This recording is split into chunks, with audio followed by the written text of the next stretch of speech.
Good afternoon, Dr. Berger. Good afternoon, Irina.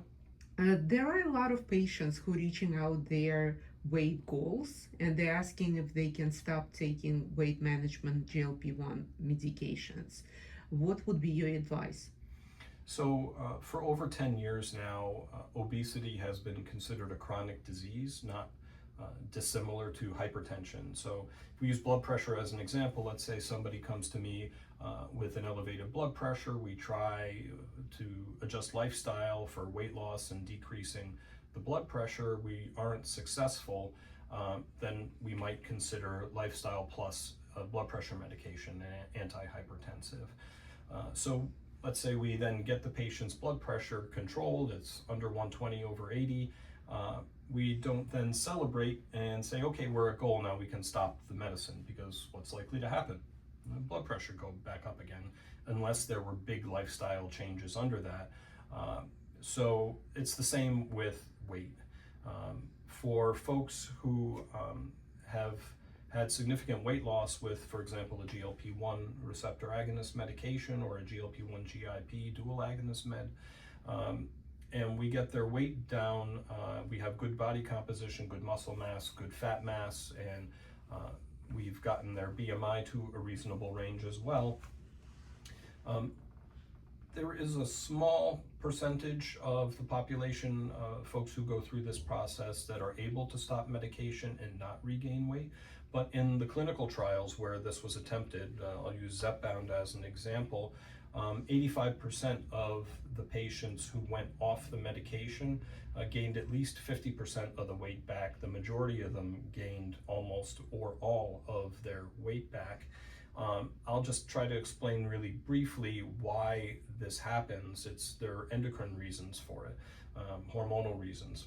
So you can think about three hormones that are designed to curb your appetite and keep you at a steady weight, and one hormone that is a hunger hormone. So let's talk about the satiety hormones, the ones that curb the appetite and help you keep your weight stable. So one of them is called leptin. It is made by the fat cell itself, the adipocyte, and that means when your weight goes up, you have extra adiposity, extra fat mass on board, the leptin signal gets higher and higher in the blood as the weight goes up. And eventually, kind of like having an air conditioner in the back of the room where you don't really hear it any longer, you become desensitized to it. The hypothalamus in the brain does the same thing with this high leptin signal. It becomes resistant to it. It doesn't want to hear it anymore. It tunes it out. It doesn't respond to it. And so we call that leptin resistance. And that brake on the system doesn't work anymore.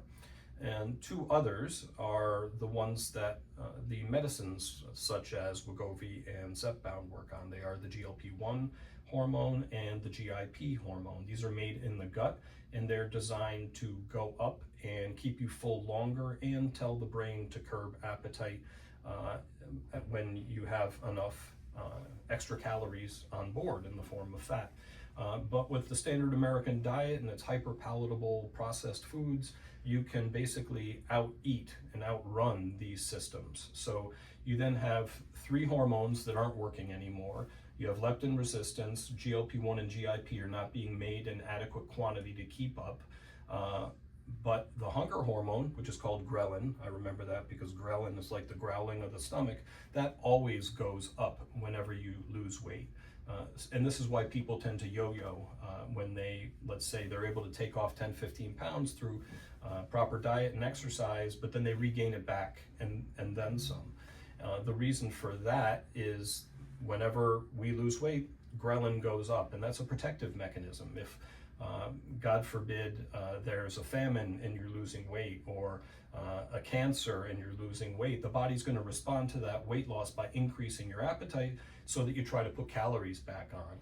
And whenever we get hungry, when it's been a long time since we've eaten, that hormone goes up, and that's a protective mechanism so you don't develop hypoglycemia, low blood sugar. So that system has to work all the time.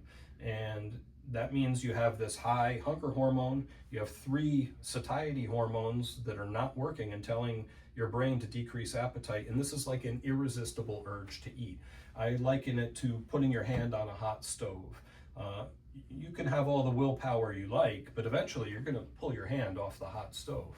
And the same thing with the high ghrelin and the dysfunctional satiety hormones that I talked about. This is why we don't think about dealing with obesity as a matter of willpower anymore. It's hormonal dysregulation for a lot of people. So that's a really long way of me getting to saying that for most people, we need to find perhaps a lower maintenance dose on the medication as opposed to just stopping it outright. We can try that, but if the patient starts to gain weight, I want to get out in front of it and restart the medicine, because I don't want them to go through that yo-yo cycle where they're going to essentially end up with a higher resting metabolic rate after they go through another one of those cycles. So we don't want to allow too much weight gain to occur if we do want to do a trial of stopping a medicine like Wegovy or Zepbound, for example. Very often we have women who stopped weight management medication, and when they gained all this what they lost, and then plus, you have challenges of helping them to lose weight second time around. Mm-hmm. Can you tell a little bit why is it happening? So part of that could be that increase in the resting metabolic rate, and again, that's just how much do you burn when you're lying in bed and you're not active physically at all. That's the resting metabolic rate. That's likely gone up as they regain the weight. Also, we don't quite know, is there some sort of desensitization to the GLP-1 and GIP receptors after we've stopped the medicine for a period of time? That's not entirely clear, but that could be playing a role as well. So we really try, for those reasons, not to, we often aren't able to stop medicine. We just find a lower maintenance dose once we've reached the appropriate body composition and BMI for the patient. Or if we elect to give it a try, maybe they're in that 10-12% of people who can keep the weight off after stopping the medicine. But if it turns out they're not and they start to regain again, then we really want to restart it quickly. And that's why one of the reasons I like to see my patients on a monthly basis is so that we're checking not just their weight, but their body composition, and make sure that we get out in front of any regain before it's become a problem again. Thank you, Dr. Berger. My pleasure. So for all of you out there watching, remember that everything we talk about in these videos is for educational purposes only. No doctor-patient relationship has been formed. And if you have particular questions or concerns about your health, please don't hesitate to reach out to your medical professionals. If you'd like to learn more about how we at Northeast Medical Practice can help you optimize your health, we're located in Great Neck, New York on Long Island. You can reach us in the office at 516-604-3418, at northeastmedicalpractice.com, through our variety of social media channels, our YouTube channel, as well as my LongevityMD podcast on Spotify, where I talk about all sorts of health optimization topics and interview other physicians about them. But until we see each other next time, be in good health. Thank you.